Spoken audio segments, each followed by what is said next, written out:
Dito sa Papa Dudut Stories, ikaw ay hindi nag-iisa.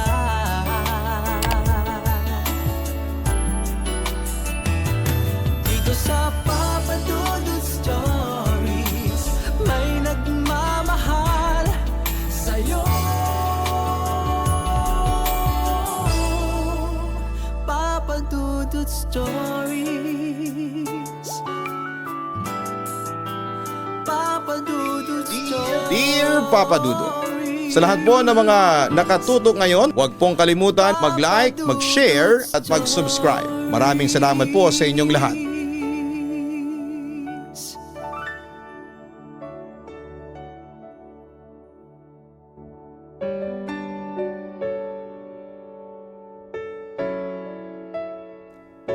Minsan sa kagustuhan nating maging madali ang mga bagay-bagay, ay nakakalimutan na natin ang pagiging maingat na kadalasan ay siyang nagdadala sa atin sa kapahamakan o pangyayari na siyang magpapabago sa normal nating buhay. Dear Papa Dudut, hello po, you can call me Mariel, hindi ko tunay na pangalan. 25 years old at isang call center agent. Naririnig ko lang ang programa ninyo sa aking mga kasamahan na mahilig sa mga horror stories, and there are times po na napapakinggan ko din po ito during my break sa shift ko. Marami na po akong narinig na kwento sa inyo at ang iba nga po dito ay hindi naman about sa mga multo or anything supernatural. Kaya naman po nagbaka sakali din ako na baka mapili po ninyo ang aking liham kung sakaling magbahagi din ako sa inyo ng aking kwento. Hindi po ito tungkol sa mga multo, pero to raise awareness din po, lalo na sa mga kagaya kong mahilig mag-avail ng ride-hailing services. Usually kasi kapag nagbabiyahe ako ay medyo rush hour, kaya naman para makaiwas sa traffic ay nagbubook ako ng motorcycle taxi. Marami namang siguro ang makakarelate sa akin sa part na ito dahil hindi lahat sa atin ay kayang maghintay sa haba ng traffic. I was late na din sa work. Minsan kasi kahit gaano kapakaaga na umalis para magbiyahe ay may mga pagkakataon na mahuhuli ka pa rin dahil sa malalang traffic sa kalsada. Kahit medyo pricey compared sa usual ride sa jeep or FX ay mas prefer ko din po ito. At naging suki na nga din po ako ng mga ride-hailing apps. Paiba-iba ako ng mga app depende na rin po sa kung may available na rider.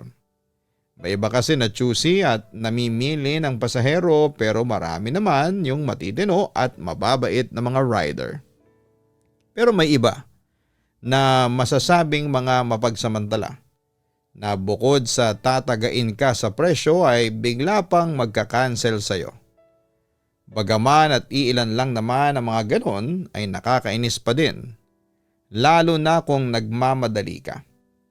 Hindi naman ako kuripot na pasahero kapag alam kong deserve naman ng nasakyan ko ay nagbibigay ako ng malaking tip, Papa Dudut. Kapag nasa biyahe ay mahilig din po ako makipagkwentuhan kapag madaldal ang driver. Nakakawala din kasi ng pagkaboard sa biyahe and at the same time ay nakakatuwang makarinig ng mga kwento nila. Noong una ay wala naman akong problema dito. Kahit na may mga ganong instances until sa dumating yung time na nakilala ko nga si Jerry. Hindi niya tunay na pangalan. Usual night noon and naghahanap ako ng mabubuk na motorcycle taxi. Nang panahong yon ay medyo nahihirapan akong mag-book sa hindi malamang kadahilanan. Nakailang cancel and try na ako ngunit inabot pa ata ako ng 30 minutes bago tuluyang makakuha ng booking. Hindi pa din naman ako nagmamadali noon. Inaagahan ko din kasi talaga ang alis just in case na may mga ganitong issue nga, Papa Dudut. Naghintay lamang ako ng mahigit 5 minuto bago dumating ang aking nabook na rider. Pagdating niya, napansin ko na may itsura yung rider at syempre medyo kinilig ang lola ninyo nung sinutan niya ako ng helmet and nakasmile pa siya sa akin. Napansin ko na may dimples siya na dumagdag pa sa good looking features niya. Nang makaayos na ako ay nagsimula na kaming magbiyahe. Makwentong tao si Jerry and gosh, pati ang boses niya ay nakakainit ng mga oras na yon. Siyempre dahil madaldal din naman ako ay nakipagsabayan ako ng kwento sa kanya. At habang nasa biyahe yata ay nakapag-share na kami ng mga experiences and hardships namin sa buhay.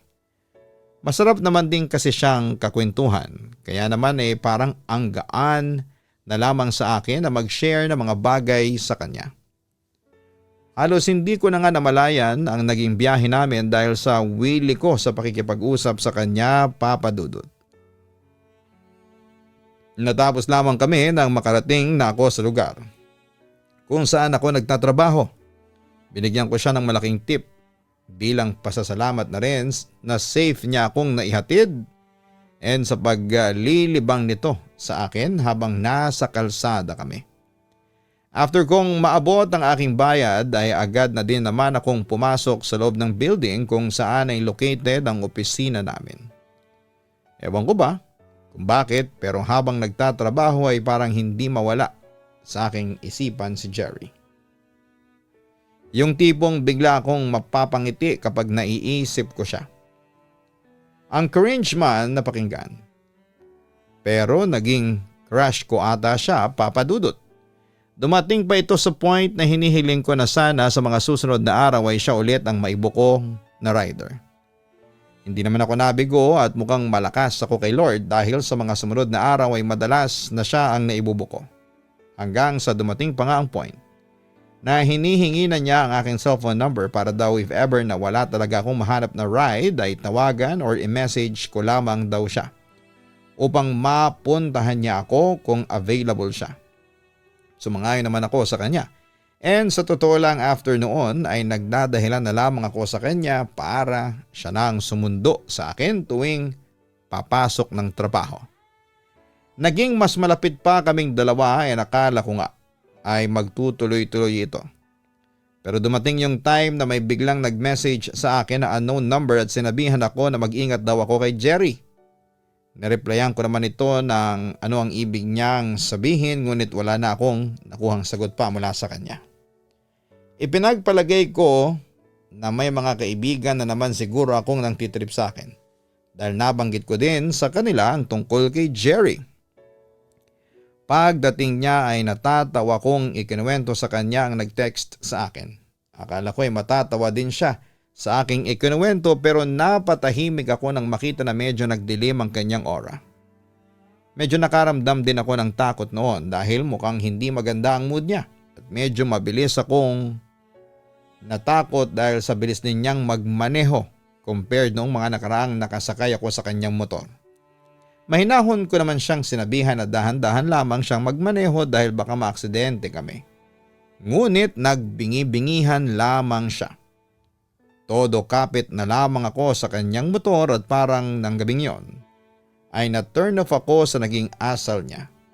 Tahimik lamang ang naging biyahe namin ng gabing yon at walang nagsasalita. Nang makarating ako sa aking destinasyon, ay aalis na din sana ako pagkabigay ko ng bayad ko sa kanya. Ngunit pinigilan niya ako. Humingi siya ng sorry sa akin dahil sa mga nangyari. Tinanggap ko naman ang sorry niya ngunit sa isipan ko ay hindi na ako uulit pa nasasakay sa kanya. Kinabukasan ay nagiba na muna ako ng app na ginagamit sa pagbuko para makaiwas kay Jerry. Hindi ko talaga nagustuhan ang kanyang ginawa kaya naman napagpasyahan kong umiwas na dito at baka sa susunod na sumpungin na naman siya ng kanyang topak ay baka kung ano pa ang mangyari. Nawala na din kasi ang tiwala ko sa kanya. Sa isip ko ay hindi na kami magkikita pang muli. Ilang gabi na gano'n ang ginagawa ko hanggang sa makareceive ako ng text mula sa kanya na nagtatanong kung bakit hindi ko na daw siya message. O di kaya naman ay nagpapabook ng biyahe sa kanya o sa ride-hailing company na kanyang pinapasukan. Hindi ko binigyan ng pansin ang kanyang mensahe dahil desidido na talaga ako na huwag siyang i-entertain pa. Nagpatuloy ang ganong ginagawa ko dahil medyo matagal na din naman ay naisip ko na naka-move on na si Jerry at hindi na mangungulit pa. Kaya naman laking gulat ko nang pagdating ko sa usual pick-up point ko ay naroon siya na tila ba may hinihintay. Ayoko namang maging asyomera kaya naman pinagpalagay ko na may hinihintay siyang pasahero sa lugar na yon. Ako naman ay naupo muna sa waiting shed habang naghihintay sa nabo kong rider. Muli naman akong nabigla. Nang lapitan ako ni Jerry at bigla itong magtanong kung bakit ko daw siya iniiwasan. Kung yung nangyari daw ba noong nakaraan ay humingi naman na daw siya ng sorry at nangako na hindi na mauulit ang ganon.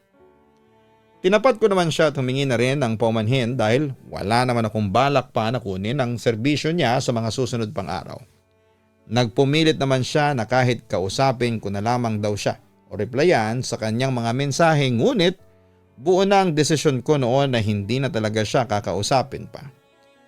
Nakita ko ang rumihistrong galit sa kanyang muka at akmang may sasabihin pa sana siya, ngunit dumating na ang binukong rider.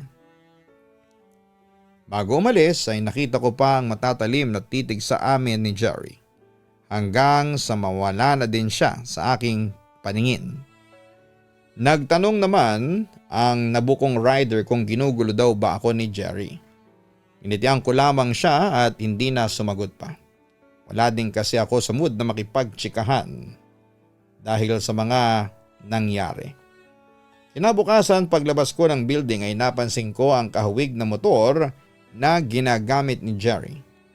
Noong una ay nakala ko na kaparehas lamang talaga ito dahil hindi naman imposible ang ganung bagay. Hindi din muna ako noon nag-book ng ride dahil gusto ko muna sanang dumaan sa isang fast food chain at magalmusal. Habang naglalakad ako ay nakaramdam ako ng kakaiba. Alam kong may feeling na may parang may sumusunod at nakamasid sa'yo. Ganon ang pakiramdam ko kahit na wala naman akong naririnig na mga yabag ng paa sa aking likuran. Ilang saglit kong pinakiramdaman ang aking paligid and hindi talaga nawala yung ganong pakiramdam ko. Kaya naman binilisan ko na ang aking paglalakad at naghanap ng lugar na maraming tao.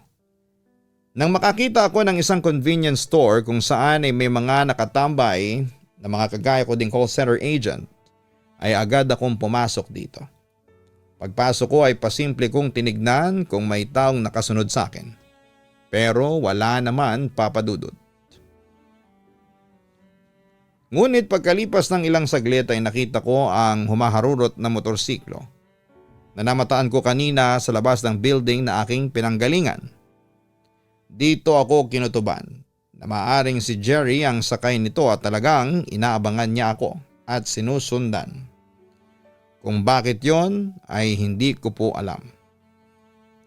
Ayoko mag-overthink masyado, pero mas ayoko mang magbaka sakali sa aking kaligtasan. Kaya naman hindi ko na tinuloy ang aking plano at doon na lamang ako nagstay sa convenience store. Nagbook na rin ako ng aking masasakyan at doon na naghintay. Mga ilang minuto din ang lumipas bago dumating ang naibook ko at pagkaandar nito ay nadaanan namin ang isang eskinita malapit doon sa aking pinagtambayan. Dito ay nakita ko si Jerry na nakasandal sa kanyang motorsiklo. Nakasunod ng tingin habang papalayo ako sa lugar na yon, papadudot. Hindi mawala sa isipan ko ang mga bagay na yon. Sa buong biyahe ko, parang lumulutang ang aking isipan sa isiping paano pala kung hindi ako nakinig sa instinct ko at tumuloy ako sa unang plano ko. Ano kaya ang posibleng nangyari sa akin?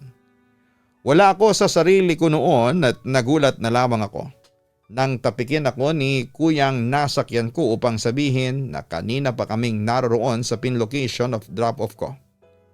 Humingi naman akong pamanhin dito bago inabot ang bayad sa kanya. Pagkapasok ko sa aming bahay ay parang doon lamang napanatag ang aking kalooban. Gising na ang aking mama at kasalukuyang naghahanda ng almusal. Mukhang napansin nito ang aking pagkakabalisa. Kaya naman lumapit siya sa akin at tinanong kung may gumugulo ba sa aking isipan. Naggalangan pa ako noong una na magkwento sa kanya pero later on ay nagpa siya din po akong magsabi ng aking isipin. Ikinuwento ko sa kanya, Papa Dudut, ang lahat at maging siya ay nabahala. Ayon kay Mama ay posible daw na inistok ako ni Jerry kaya naman magdoble ingat ako. Binili na ni Mama ang nakababata kong kapatid na lalaki. Tuwing mag-aabang daw ako ng masasakyan na ihatid ako nito at huwag iiwanan hanggat hindi nakakasiguradong ligtas akong nakaalis na. Sa opisina naman daw ay huwag daw akong lalabas ng mag-isa. Magpasama daw ako sa aking mga kaibigan kung kinakailangan. Tumango lamang ako noon kay Mama. Nang yakagin na ako ni Mama na mag-almusal ay sumunod na rin ako sa kanila. Bago kami makarating sa lamesa ay narinig ko ang pagtunog ng aking phone, tanda ng may nag-message dito. Hindi ko naman agad yon tinignan dahil nakaramdam din ako ng gutom. Habang kumakain kami ay panay ang tunog ng aking phone kaya naman medyo na-curious tuloy ako sa kung sino-sino ang nagme-message sa akin. Nang makatapos na ako sa pag-aalmusal at makapag-asikaso na rin ng phone ay tumambad sa akin ang sandamakmak na mga mensahe. Mga mensahe para kay Jerry. May pagbabanta ang mga ito na siyang ikinakatakot ko. Nakalagay din dito na nahulog pala ang loob niya sa akin. Kaya naman noong hindi ko na siya pinapansin ay palagi lamang daw siyang nakatanaw sa akin sa malayo. Ang huli niyang mensahe sa akin ay mag-ingat daw ako sa kalsada at baka ay bigla akong maaksidente na lamang. Pakiramdam ko tuloy ay may balak itong hindi maganda sa akin. Agad kong blinak ang kanyang numero at hindi ko naman agad binura ang kanyang mga mensahe dahil plano kong i-report ito sa mga kinakaukulan. Hindi na rin kasi tama ang ginagawa niyang pangaharas sa akin. Lalo pa nga at wala naman akong ginagawang atraso dito. Hindi na rin naman ako makatulog noon kaya naman kinabukasan ay muli ang aking mama ay nagpasama sa aming barangay. Gayon din sa police station upang may pablatter si Jerry. Maganda na yung sigurado upang hindi niya magawa ang anumang pinaplano niya sa akin. Pagdating sa barangay at sa police station ay may mga tinanong lamang sila sa akin. Ipinakita ko din ang mga mensahe sa akin ni Jerry. Nangako naman ang pulisya na agad silang mag-iimbestiga. Pinayuhan din nila ako na i-report ko daw si Jerry sa kinabibilangan nitong ride-hailing company upang matanggal na ito at hindi na makapagbiyahe pa. Medyo napanatag naman ang aking kalooban matapos sa mga ginawa kong aksyon. Kinagabihan noong papasok na ako tulad ng napag-usapan, ay sinigurado niyang ligtas akong nakaalis, Papa Dudut. Pagdating ko sa aming opisina ay kinausap ko ang aking kaibigan at sinabi dito ang aking sitwasyon. Nangako naman ito na lagi niya akong sasamahan pag-uwi ko. Lumipas sa mga araw na wala nang paramdam sa akin si Jerry. Wala din namang nangyaring kapahamakan sa akin. Wala pa din namang balita ang mga pulis kung ano ang mga nangyari sa aking reklamo kay Jerry. Pero dahil payapa naman ang mga nakalipas na araw ay inassume ko na ayos lamang ang lahat. Medyo naging kampante ako sa aking paligid na umabot pa nga sa punto na nakakalabas na ako ng bahay ng mag-isa kaya ayos lamang. Kaya naman noong magyaya ang isa sa aking mga kaibigan na sumama daw ako sa kanilang outing at doon na lamang magkita-kita sa kanilang bahay ay kampante akong pumayag. Kahit pa nga alanganing oras na at alam kong wala akong makakasama sa labas dahil wala ang aking kapatid. Bagaman at nagpaalam ako kay Mama ay alanganin pa itong payagan ako dahil nga sa aking sitwasyon. Kinumbinsi ko siya na magiging maayos ang lahat at walang mangyayari dahil na nga rin nitong mga nakalipas na araw at linggo ay wala naman si Jerry na nagpaparamdam sa akin.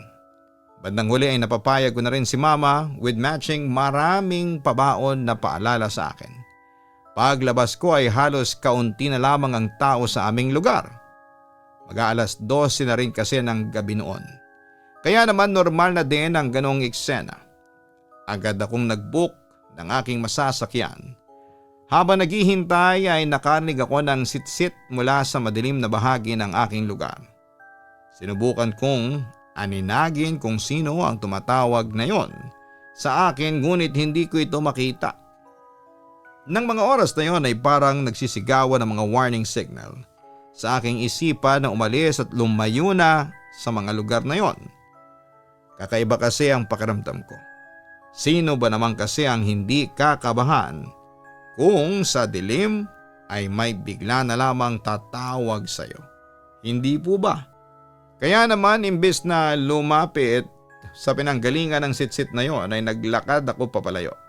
Habang naglalakad ako ay narinig ko ang tila pagtakbo ng kung sino mang individual na yon. Dito na ako napatakbo at walang lingon-lingon na nagtungo sa kung saan ako may makitang tao. Ramdam na ramdam ko ang lakas ng kabog ng aking dibdib at animoy lalabas na ang aking puso mula dito. Hindi naman ako makabalik sa amin dahil siguradong bago ako makarating doon ay maabutan ako ng humahabol sa akin. Sakto naman na nakasalubong ko ang rider na siyang naibo ko. Nagulat pa ito nang hinarang ko siya at nagpakilala naman ako dito na ako yung customer niya. Nagmamadali ko siyang inutusan na umalis na kami sa lugar na yon at mukhang naramdaman naman niya ang aking pagmamadali at walang tanong-tanong na pinaandar ang kanyang motorsiklo. Halos hindi ko na nga naisuot ang helmet na inabot niya sa akin at maging siya hindi na rin ito naalintana. Paglingon ko ay nakita ko na may nakatayong isang matangkad na babae sa lugar na aking pinanggalingan. Nakita ko pa na may kumikinang ang hawak nito na sa tingin ko ay isang kutsilyo. Kahit malayo na kami sa lugar, sobra pa din ang kabog ng aking dibdib at para na akong maiiyak sa mga nangyayari. Mabuti na lamang at walang bantay sa kalsada ng mga oras na yon, kaya naman kahit na walang helmet ay hindi nahuli si Kuyang Rider. Humingi ako sa kanya ng paumanhin pagkababa sa aking destinasyon. Hindi naman niya ako sinisi at ayos lamang daw yon dahil nakita din pala niya ang figurang sumusunod sa akin. Kaya naman hindi na rin daw siya nagtanong at agad nang pinatakbo ang kanyang motorsiklo. Maging siya daw ay kabado rin. Lalo pa nga at nakita niyang may hawak na kutsilyo ang humahabol sa akin. Upang makabawi sa kanya ay binigyan ko na lamang siya ng malaking tip, Papa Dudut. Pagkapasok ko sa bahay ng aking kaibigan ay doon ako nakapag-breakdown. Nataranta naman ang mga ito at aligagang nagtanong kung ano raw ba ang problema ko. Dito ay ikinuwento ko sa kanila ang nangyari maging ang kapahamakan na muntik nang mangyari sa akin. Napagalitan pa nga nila ako at sinabihan na dapat daw ay sa police station na ako dumiretso. Dahil dito ay hindi natuloy ang aming galat na uwi kami sa pagpunta sa police station. Tulad ng unang sinabi nila sa akin ay gagawin daw nila ang kanilang makakaya upang mahuli ang kung sino mang individual na gumugulo sa akin. Nang malaman naman ni Mama ang nangyari ay napasugo din po ito kasama ang aking kapatid. Halos nakatulala lamang ako noon dahil sa trauma na aking naranasan. Nakita kong umiyak si Mama at tinangka kong kausapin. Pero hindi ko magawang sumagot at parang nakalutang lamang ako at gusto ko lamang na mahiga at magkulong sa kwarto. Ilang araw din na hindi ako nakapasok. Ginamit ko ang mga araw na ito upang makarecover sa mga nangyari sa akin. Nagbigay naman ng update ang mga pulis na si Jerry daw ay hiwalay na sa asawa at inamin ng kabiyak nito na may anger management issue ang lalaki. Ito din daw ang nagbabala sa akin tungkol kay Jerry dahil ayaw niyang magaya ako sa kanya. Ika-4 na araw na din siguro noon nang medyo nakarecover ako at nakakausap na ako nila mama. Mabuti na lamang at binigyan ako ng 1 linggong pahinga ng aking pinagtatrabahuhang kumpanya. Sa tulong at suporta na rin ng aking pamilya ay nakabalik ako sa dati pagsapit ng 1 linggo. Medyo paranoid pa din ako sa mga nakakasalubong ko, lalo pa nga at alam kong hindi pa nahuhuli ang taong gustong gawan ako ng masama. Pagbalik ko sa work ay na-appreciate ko ang mga katrabaho ko dahil nakita ko ang concern nila sa akin. Kanya-kanya silang volunteer noon na samahan ako tuwing uuwi. May isa pa ngang nag-volunteer na ihahatid at susunduin ako para safe daw ako. Pero tinanggihan ko na lamang at ayoko din kasing pakiramdam na masyado akong binibaby at parang kinakaawaan. Kaya naman gusto ko na magmukha pa ding malakas sa harapan nila. Hindi na din po pala ako nito sumasakay sa mga motorcycle taxis. Mas prefer ko ang magbiyahe ng maaga at maipit sa traffic minsan. Pag nakakakita ako ng mga taong kabilang sa ganong mga apps ay parang natitrigger ang anxiety ko. Ilang buwan pa nga ang lumipas noon at medyo nakarecover na rin po ako at hindi na masyadong natatakot sa tuwing nakakakita ako ng motorcycle rider. Medyo nakarecover na rin po ako at nakakalimutan kahit papaano ang mga nangyari sa akin. Bumalik sa dati ang pamumuhay ko at akala ko nga ay magtutuloy-tuloy na ito, ngunit nagkamali pala ako.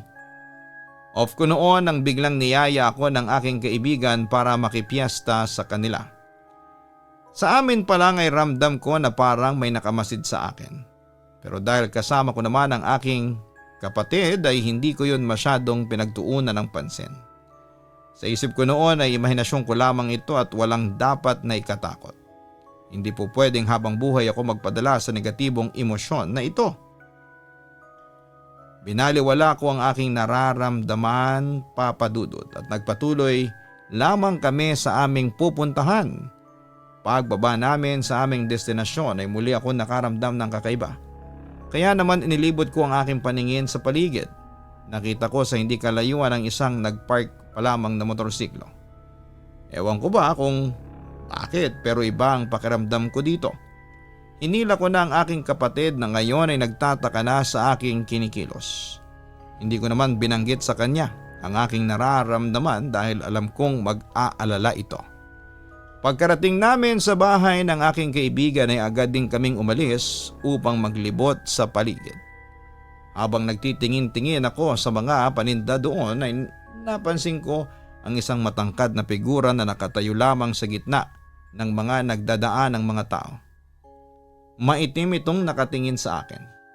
Kahit nakamask siya ay kilalang kilala ko ang mga matang yon.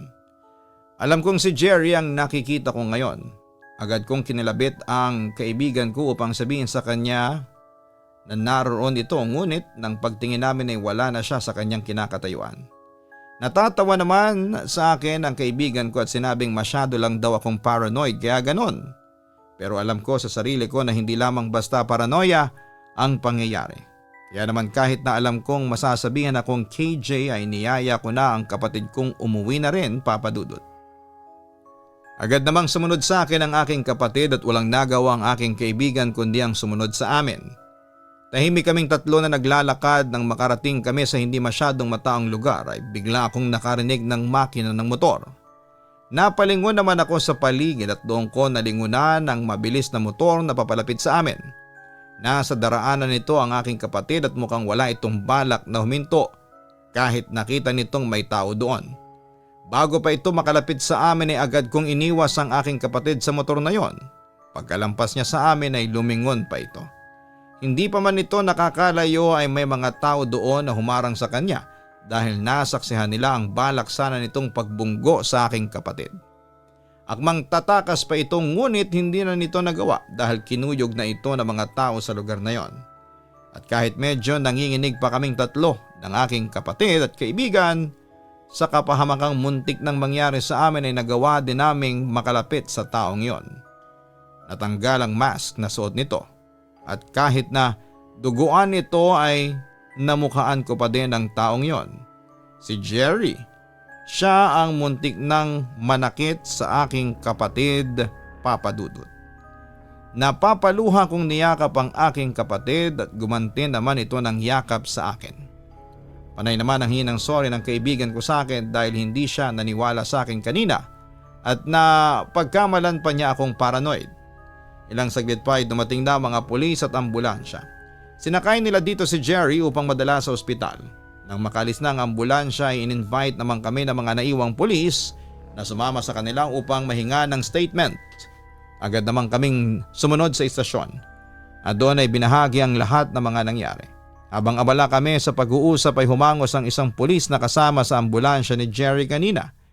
Nanlaban daw ang suspect na dala-dala nila nang magkamalay ito dahilan upang mapilitan ng mga pulis na paputukan ito ng baril para pigilin siya sa pagtakas at doon ay binawian ng buhay. Parang nabunutan ako ng tinig sa dibdib nang marinig ko yon. Naisip ko noon na sa wakas ay tapos na ang lahat at hindi na niya ako magugulo pang muli. Gayunman ay may kaunting lungkot din po akong nararamdaman dahil hindi ko naman lubos maisip na aabot sa ganitong punto ang lahat. Hanggang ngayon, Papa Dudut, ay hindi ko pa rin po magawang sumakay muli ng mga motorcycle taxis.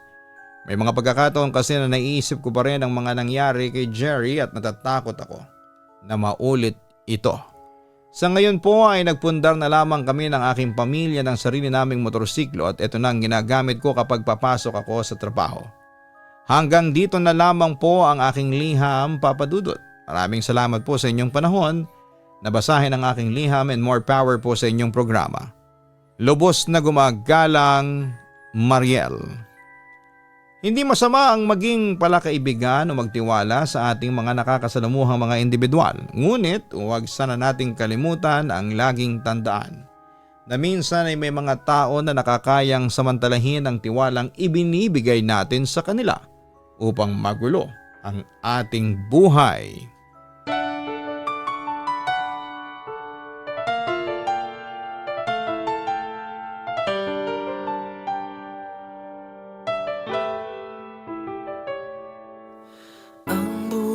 Ay mahiwaga, laging may lungkot at saya. Sa Papa Dudut Stories, laging may karamay ka.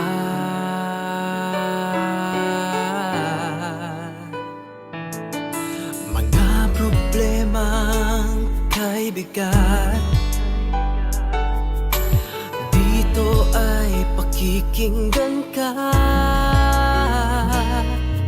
Sa Papa Dudut Stories, kami ay iyong kasama. Dito sa Papa Dudut Stories, ikaw ay hindi nag-iisa.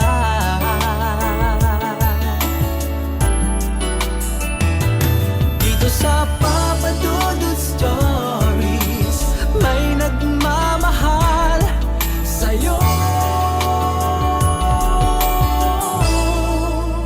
Papa Dudut Stories, Papa Dudut Stories,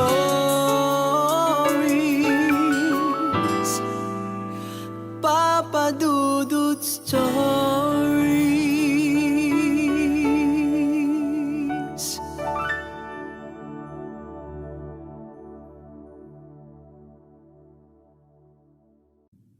Matakot, kabahan sa mga kwentong nakakagimbal sa Kaistorya YouTube channel with daily post at 7 p.m. Dito sa Papa Dudut